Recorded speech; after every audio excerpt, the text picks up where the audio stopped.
Hello friends, I welcome you to my channel VBA Education। आप सभी का स्वागत है मेरे चैनल VBA Education पे। वीडियो शुरू करने से पहले प्लीज़ आप सभी से मैं रिक्वेस्ट करता हूँ कि आप मेरे चैनल को सब्सक्राइब कर दें। तो होप आपने सब्सक्राइब कर दिया होगा। तो चलिए आगे बढ़ते हैं। आज हम स्टार्ट करेंगे यूनिट 5।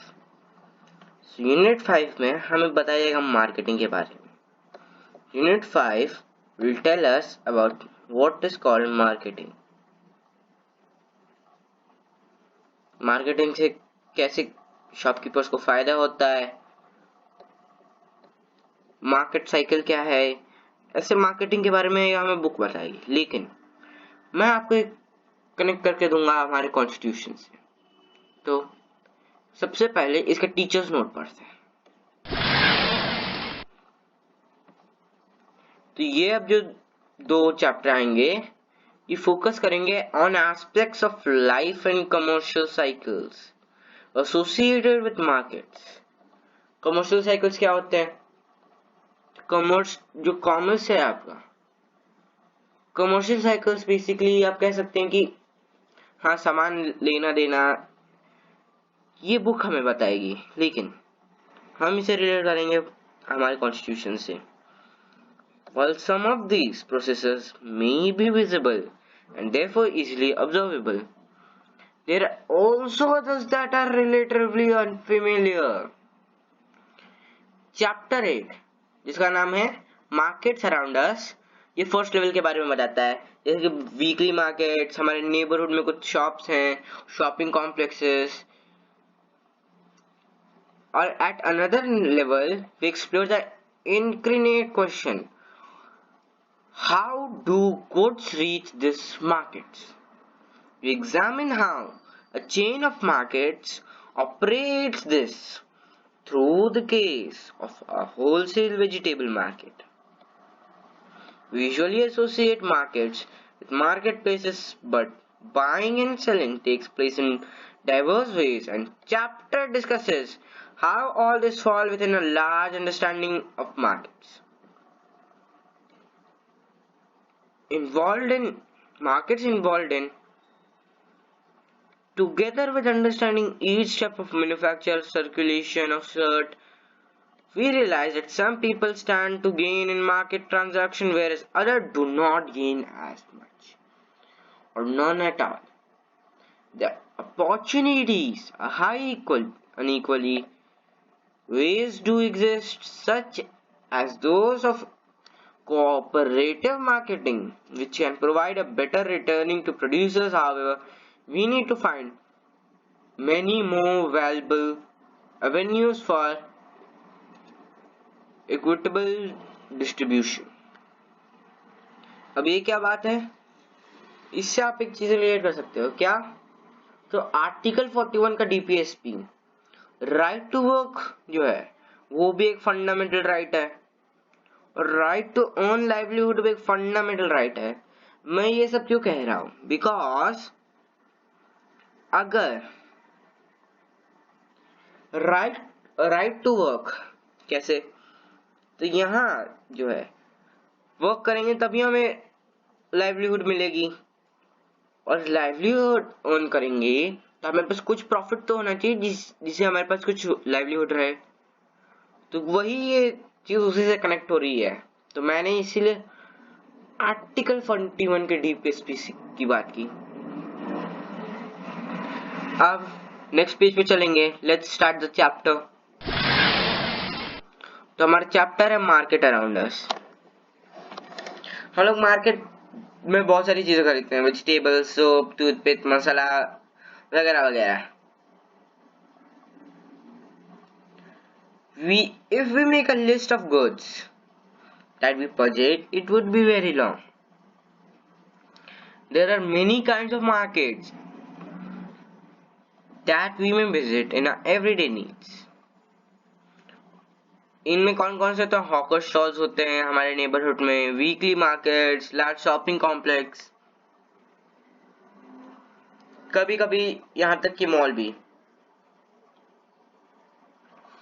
इस चैप्टर में we will look at some of these markets and try to understand how goods that are sold there reach buyers, how these buyers are, who these sellers are, and sorts of problems they face. अब next page पे बढ़ेंगे. ये तो introduction हो गया इस chapter का. Weekly market. अब ये क्या है? तो वीकली मार्केट इसलिए इसे कहा जाता है कि स्पेसिफिक डे में होता है एक वीक के. वीकली मार्केट में परमानेंट शॉप्स नहीं होते. ट्रेडर्स अपनी शॉप सेटअप करते हैं और फिर उन्हें इवनिंग में बंद कर देते हैं. Then they set up at different place the next day. Therefore, there are thousands of such markets in India. People come here for the everyday requirements. Many things in weekly markets are available at cheaper rates. This is because when markets are in permanent buildings, they incur a lot of expenditure. They have to pay rent, electricity fees to the government. They also have to pay wages to the workers. In weekly markets, these shop owners store the things they sell at home. Most of them are helped by their family members and hence do not need to hire workers. Weekly markets also have a large number of shops selling the same goods, which means there is competition amongst them. If some trader to charge a high price, people would move to another shop where the same thing may be available more cheaply and where the buyer can bargain and bring the price down. तो अब ये क्या है? इससे आप relate कर सकते हो. अब आप सोचोगे क्या रिलेट कर सकते हैं? Article 31C. Article 31C कैसे? Because Article 31C says economy of state shall so function that there shall be no concentration of wealth in a particular group or individual. फिर equal pay equal work. और अगर ऐसा ही case था, Olga Tellis payment dwellers case में भी यही हुआ था. ये जो है राइट टू अर्न लाइवलीहुड से रिलेटेड है. क्यों? कि जो पेमेंट ड्वेलर्स थे उनकी शॉप्स परमानेंट नहीं थी, टेम्पररी थी, लेकिन उनके पास राइट टू अर्न लाइवलीहुड था. इससे आप आर्टिकल 19(1) भी रिलेट कर सकते हो, जो कि फ्रीडम ऑफ प्रोफेशन. अब एक केस था CPN Virag motor vehicle amendment act. It is a very good example of doctrine of eclipse. इसके बाद सीपीएनपी विराग मोटर व्हीकल अमेंडमेंट एक्ट के बाद आर्टिकल 19 में मॉडिफिकेशन हुआ. ये मॉडिफिकेशन क्या था? स्टेट चाहे तो किसी भी वर्क या बिजनेस को मोनोपोलाइज कर सकता है. क्या कर सकता है? मोनोपोलाइज. जबकि अगर कोई प्राइवेट आदमी चाहिए, प्राइवेट आइडेंटिटी चाहे तो नहीं कर सकता, क्योंकि they want the competition to happen. they want कि हाँ भाई कंपटीशन तो होना ही चाहिए, और इसी कंपटीशन के लिए they do not, no one can monopolize यानी कि फॉर एग्जाम्पल कि अगर कोई आदमी है जो पूरे मार्केट को डोमिनेट करना चाहता है, उसने उसके लिए क्या किया कि फ्लडिंग कर दी, यानी कि प्रोडक्ट फ्लडिंग कर दी या उसके प्राइस घटा दिए. तो बिजनेस कमीशन ऑफ इंडिया यानी कि जो कमीशन इसके लिए बैठी हुई है उसके खिलाफ एक्शन लेगी.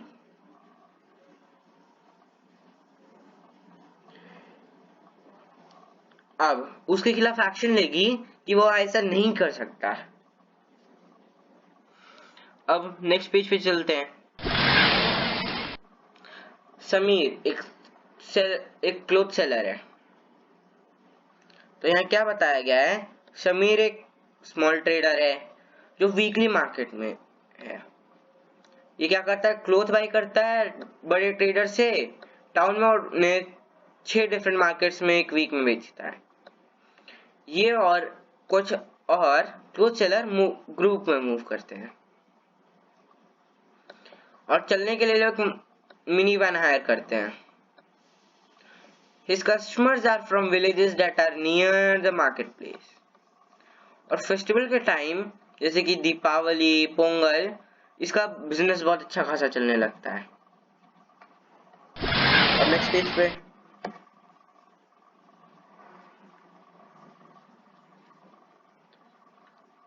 अब बीकाजी केस करके एक केस था। ये भी आपके प्राइवेट आइडेंटिटी से रिलेट था। और जो पिछला वाला हमारा पेज था, यानी कि ये वाला, इसमें क्या है, कोऑपरेटिव सोसाइटी है। कोऑपरेटिव सोसाइटी को आर्टिकल 14 प्रमोट करता है कि हाँ, आप जो है ग्रुप्स में वर्क कर सकते हैं।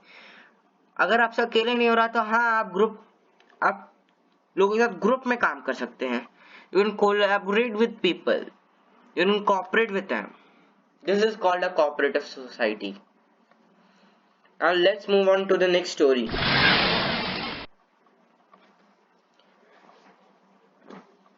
कविता और सुजाता को उनके घर वालों ने क्या किया, उनके नेबरहुड में एक ग्रोसरी थी, वहां सामान खरीदने को भेज दिया।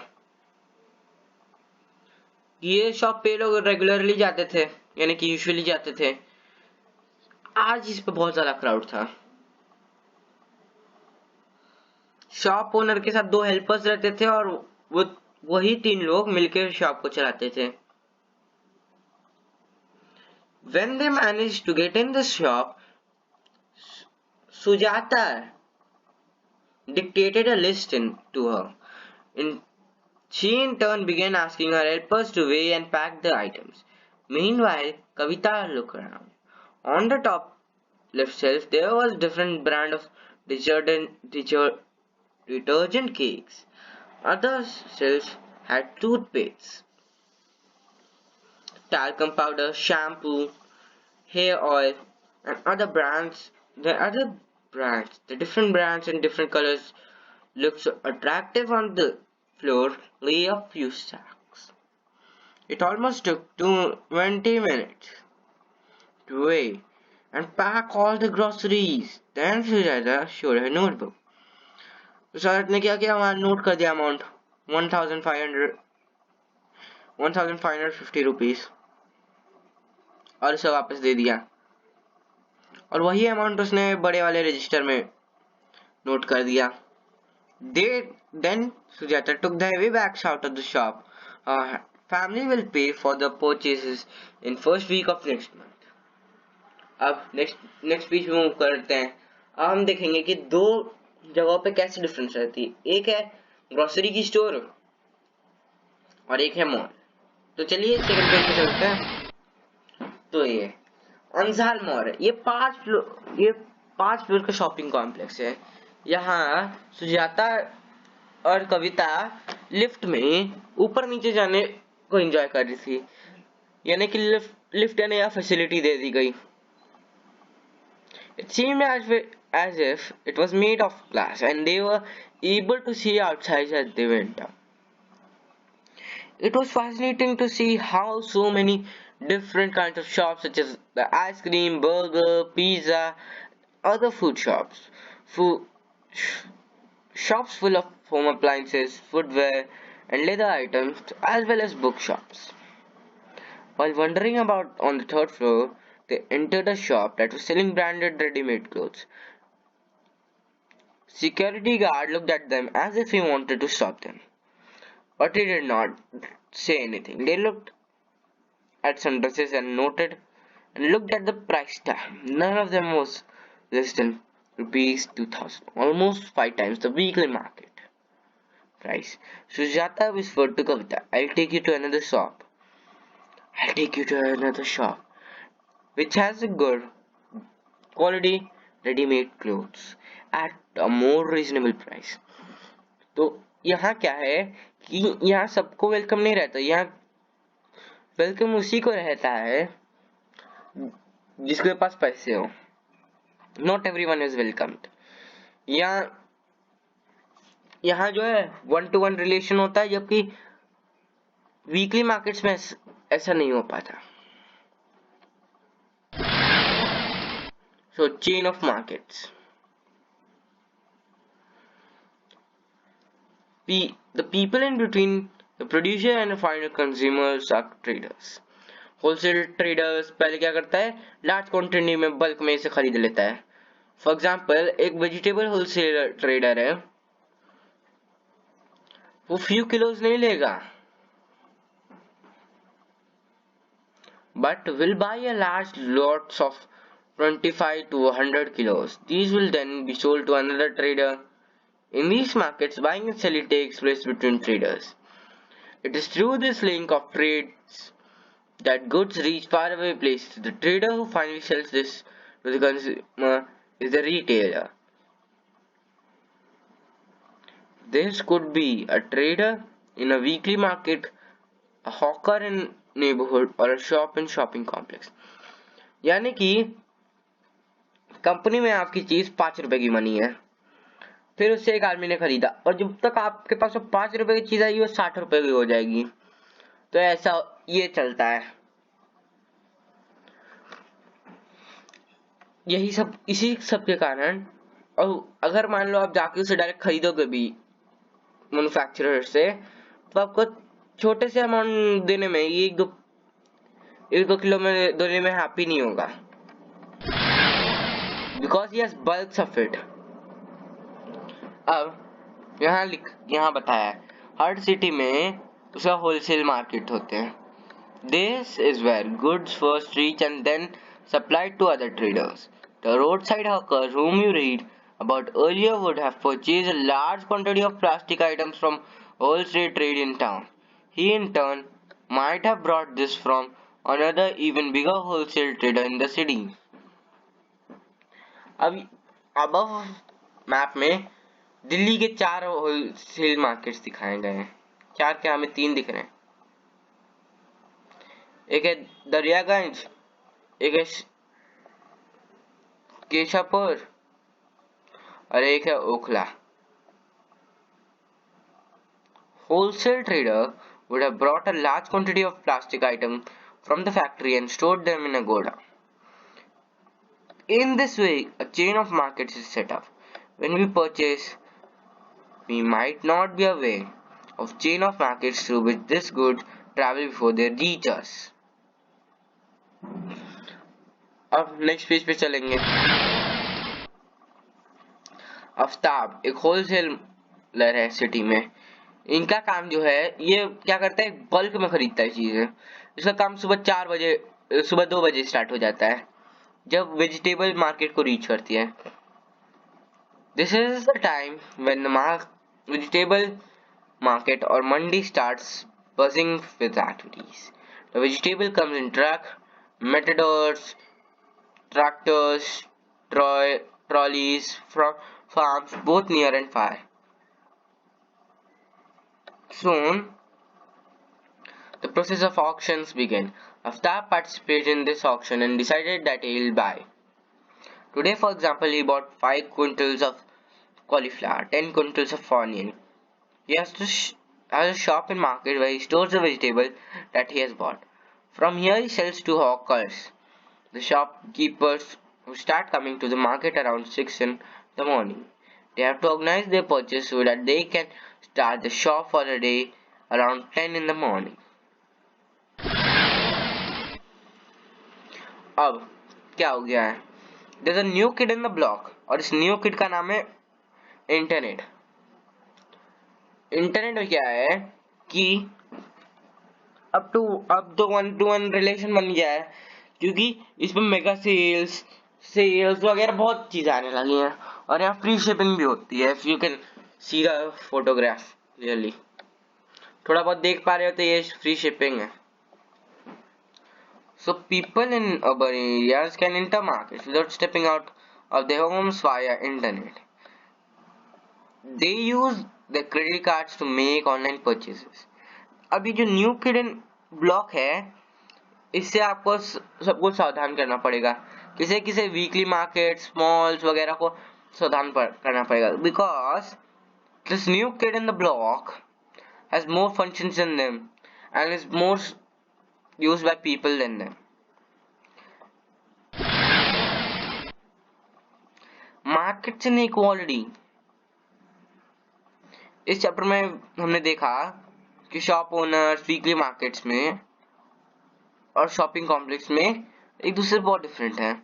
One is small trader with little money to run the shop, whereas the other is able to spend a lot of money to set up the shop.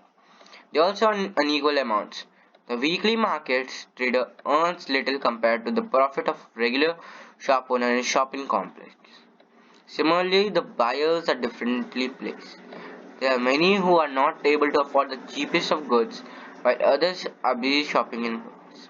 Thus, whether we can be buyers or sellers in different markets depends, amongst other things, on money what we have. So इससे क्या है, इससे inequality बहुत बढ़ रही है, क्योंकि no one is regarded equal.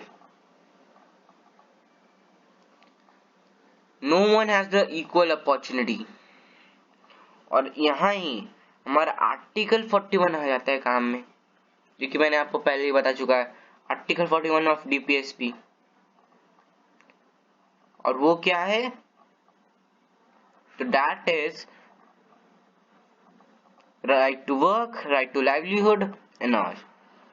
It comes in the all comes under working DPSP. Now that's all for today.